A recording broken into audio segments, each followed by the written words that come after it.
સોનલબેન આવો શું વિચારો છો?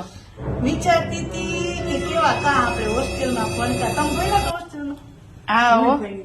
તો છે ને રૂપલબેન હોસ્ટેલમાં ભણતા ને ત્યારે આમ 7મ 8મનો બેસબરીથી ઇંતજાર હોય. અમે આમ કેલેન્ડરમાં આમ લીટ્યું આમ ટાંકીને આમ ટીક કરીએ કે હવે આટલા દીની વાર ને હવે આટલા વખત શાક સુધારવા જવું પડશે ને હવે આટલા વખત લોબી સફાઈ કરવા જવું પડશે.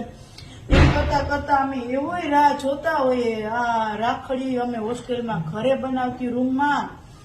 અમે એમ જ રૂમમાં બધા રેસાન બધું લઈને જાતે બનાવતી.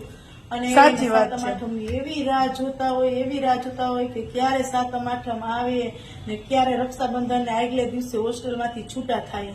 હા હો, એ દિવસો યાદ આવે. વિચારમાં દૂધ ગરમ થાય છે ને આમ હોસ્ટેલની યાદ આવી ગઈ કે આહા પેલા શું જમાનો હતો હોસ્ટેલમાં ભણતા ત્યારે 7મ 8મનો કેવો આનંદ હોય, કેવો આમ બેસબરીથી ઇંતજાર આમ કરતા હોય કે જલ્દી 7મ આવે ને જલ્દી અહીંથી જેલમાંથી છૂટીએ.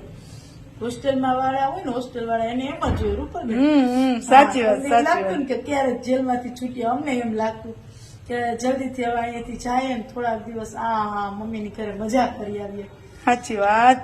તો હવે જલ્દી હમણાં 7મ આવશે ને એ સમય વયો ગયો. જો કે હવે આપડે તો હું 7મ અહીંયા મેરેજ થઈ ગયા પછી જવાબદારી બધી રસોઈ બનાવવાની ઓલું ને હવે તમે ફરવા જવાના? ફરવા કાંઈ નક્કી નથી ફરવાનું. જો અમારે કઈ નક્કી નથી. ના બાપા ના, જાવું ન જાવું ને એવું હાલે છે બધું.